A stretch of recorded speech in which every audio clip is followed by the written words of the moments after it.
It is remarkable that you have a women's summit because, little known fact, people think about the chambers of commerce and they think, it's an old boys club. And Sandra and Tracy Walter, the CEO of the Newmarket Chamber of Commerce, are two of the 70% of all chamber executives in the province of Ontario that are women.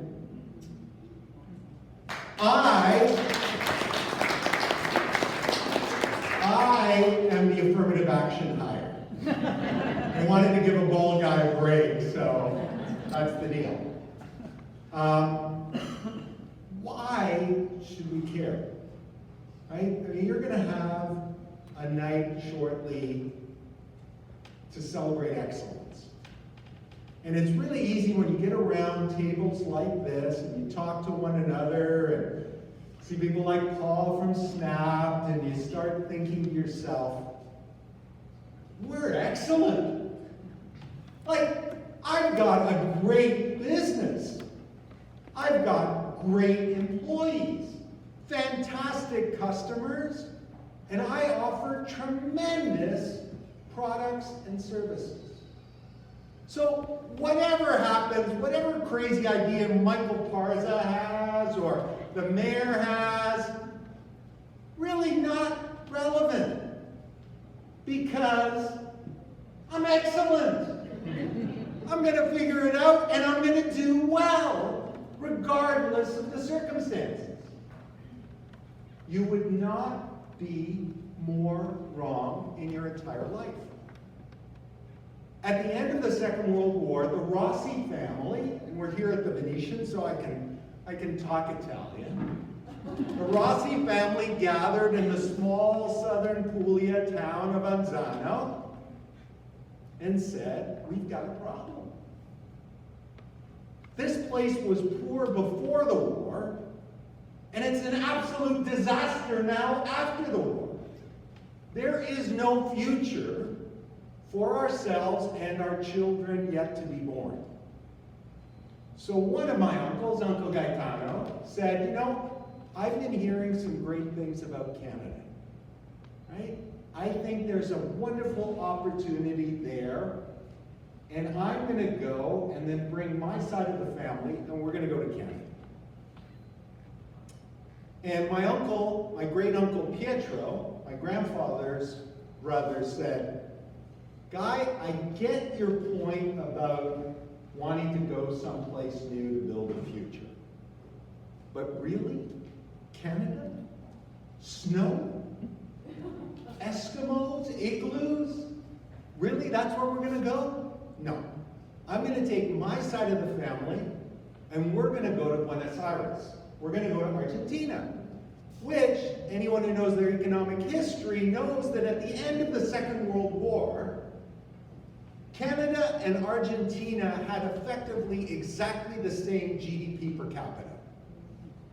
Both immigrant countries, both huge resource bases, agricultural, mining, hydroelectric power.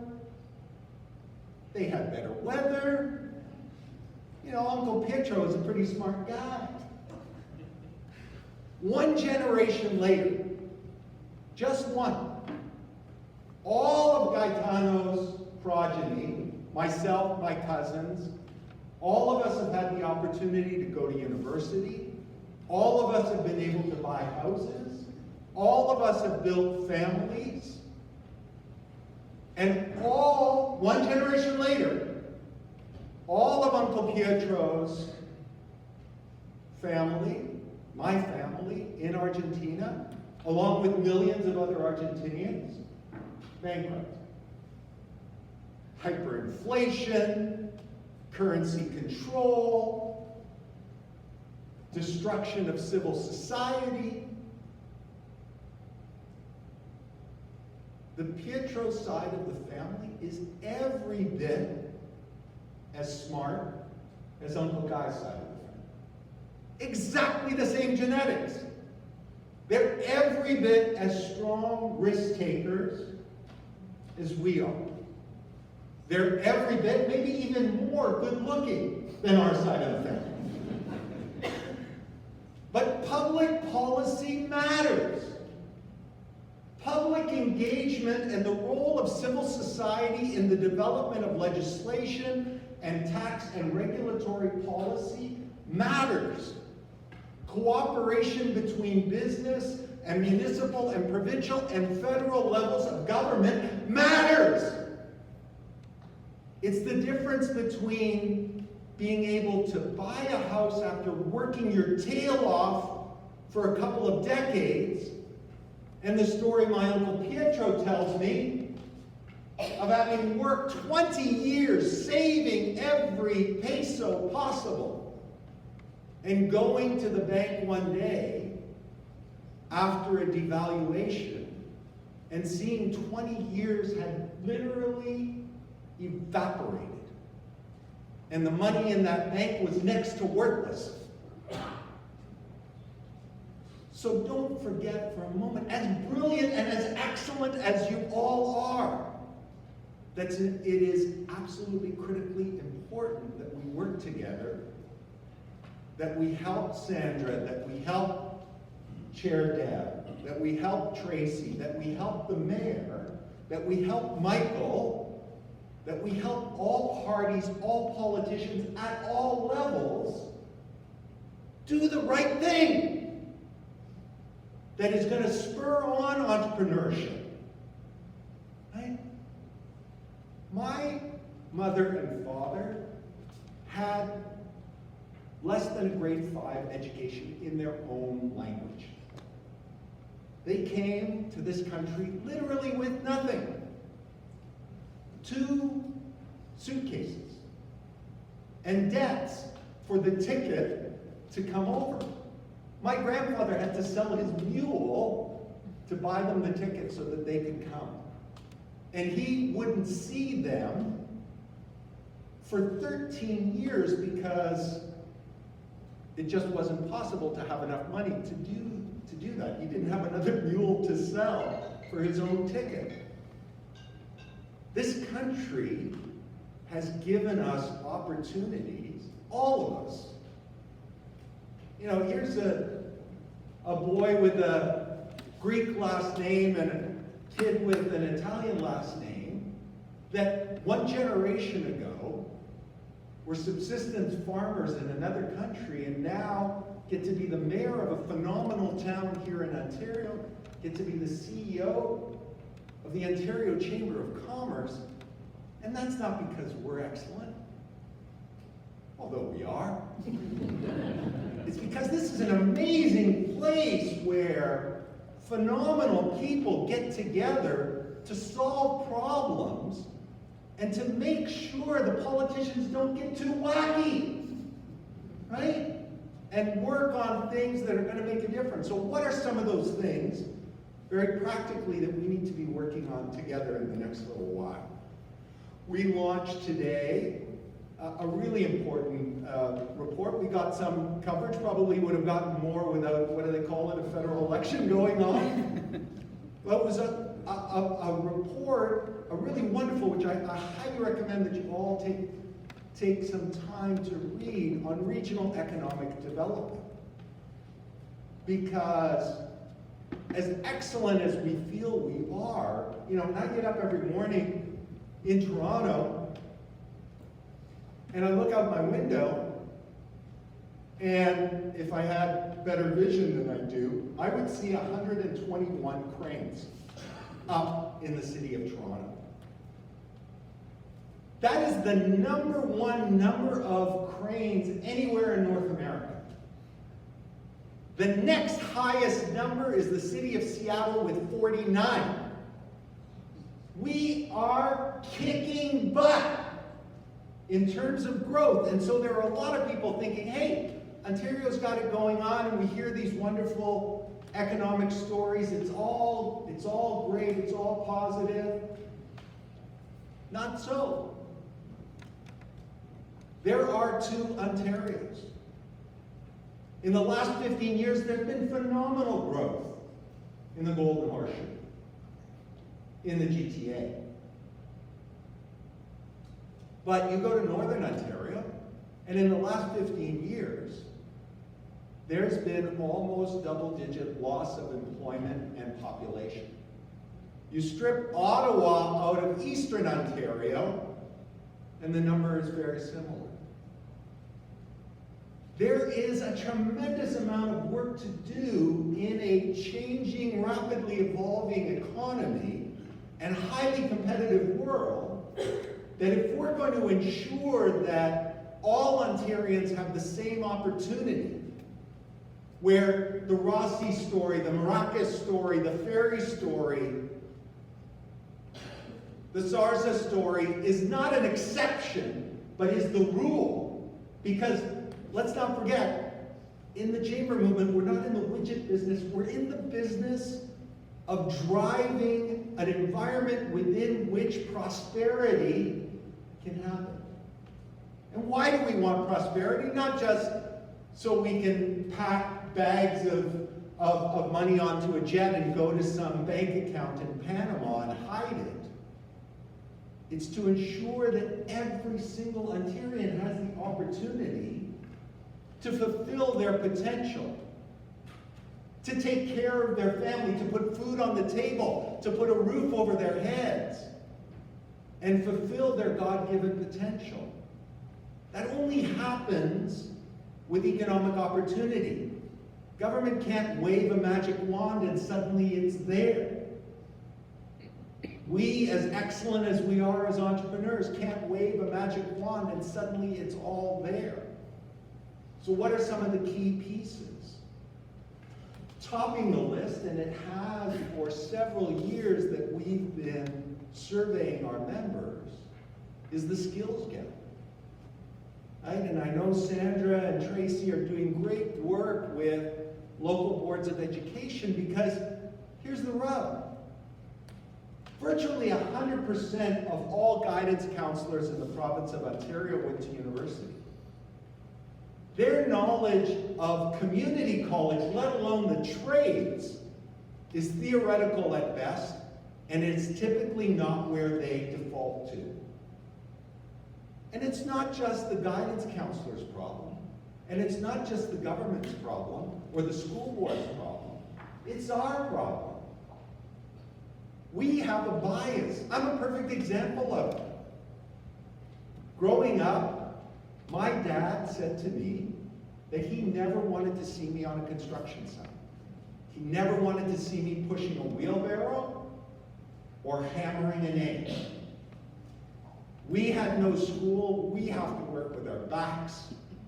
You go to university, you're going to wear a suit, you're going to work in an office, you're going to come home with clean hands every night. Right? And what is the result of that? And life has been good to me, no question. But my plumber can buy and sell me 4 times over. He's got a great place in Georgian Bay, another in Scottsdale, and he runs $1 million business where he gets to decide who he works for.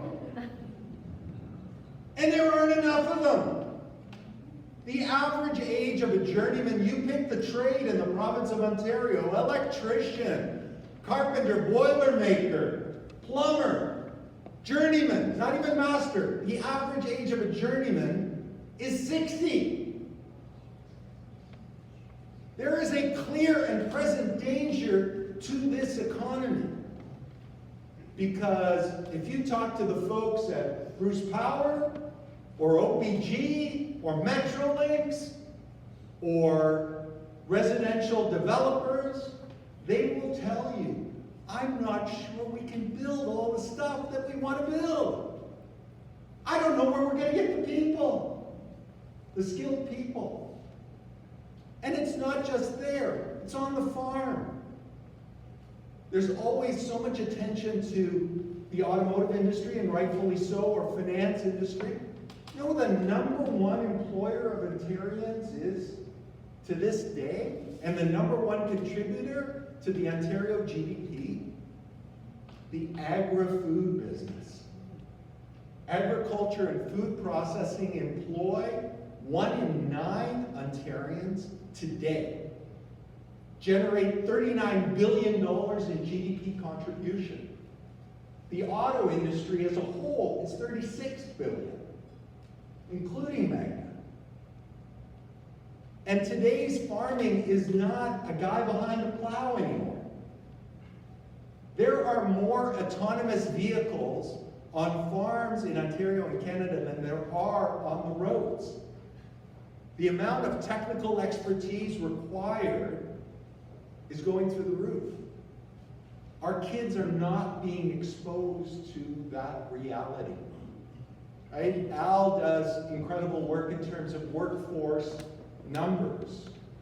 We need to be closely working with our colleges, our universities, our boards of education, and our parents to tell them this is actually, there are a lot of incredible paths for your kids to build great lives. Everyone's talking, we want middle-class jobs.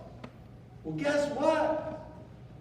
Plumber's a pretty damn good middle-class job. Electrician, boilermaker, carpenter, agroeconomist. We have to build that out.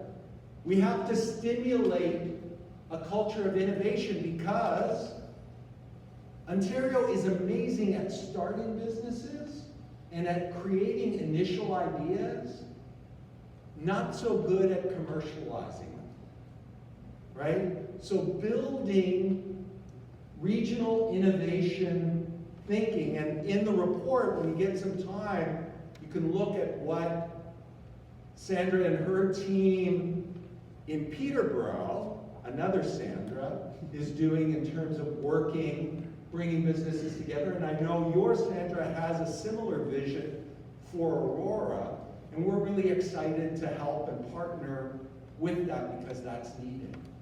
And then another piece, and there are 17 recommendations, I'm not going to go through all of them. But one other that's really important because we are in the 21st century is the importance of broadband internet as the modern day key infrastructure piece. We cannot ask Timmins, Kirkland Lake, Meaford, or you go 10 kilometers north of the 401 in Pickering even, you have dial-up effectively. You cannot compete and win in the economy of the 21st century on dial-up. And I don't care whether that's mining, or agriculture, or retail, or finance, or software engineering. It's not just about Google. You want to keep kids in small town Ontario? They better be able to access high-speed internet. You want to deliver telemedicine today? You want to send imaging to the best experts anywhere in the world to help with hallway medicine, and so group together experts that can take a look at imaging that can come from any part of the province? There better be a high-speed connection, because otherwise that image ain't coming through. And you're not going to be able to deliver the service that you need.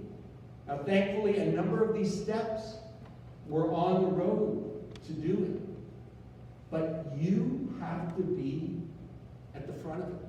You have to be at the front of it here in Aurora. You have to be at the front of it as your executive and your board are within our strategy process, within our AGM and advocacy process, and in working with municipal government, provincial, and the feds. We can do it. We've done it for decades. It's why this is the best country in the entire world to live in, the best province in the entire world to live in. But we can't take it for granted. We've got to work at it each and every day and understand that what we're able to get away with for many years, sitting next door to the most dynamic consumer economic market in the world, the United States. And one thing that President Trump has taught us in no uncertain terms, is we can never again take anything for granted. We don't know for sure, so we need to build trading relationships around the world. And one of the huge advantages we have is we have people from around the world. We have natural ambassadors to every country, every region on this globe, and we need to take better advantage of it. I'm going to leave you with one thought from my late mother-in-law, Ronnie's mom. Today would have been her birthday as well. She would have been, had she lived, she would have been 101 today. And faith, you have to understand, I am the first non-Irishman to marry into my wife's family.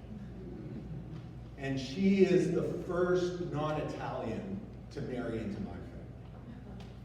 So it was with some trepidation that I went to visit her mother for the first time to ask, that I wanted permission to court her daughter. And crossing the threshold of the home, I'm worried that she's sitting in this big, elegant chair, looking every bit the queen of the household. And I went up to her and I kissed her on both cheeks and I said, "Madam, my name is Rocco Rossi."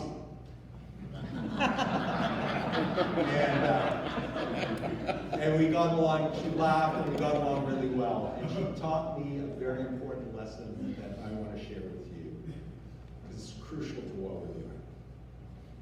She said, the word "if" is at the center of the word life. And it's at the center of life itself, because "if" is the word of hopes and dreams. If I work hard, this will follow. If I marry the right person, I'll build this fabulous life. If I invest in this job, I will do it. If I participate in the advocacy efforts of the Aurora Chamber, this will follow. She said, if you leave "if" until the end of life, it's no longer at the center at the beginning. "If" ceases to be the word of hopes and dream and becomes the word of nightmare and regret. If only I had. Answer all of your "if" questions in life and in your activity. Don't leave any of them for the end.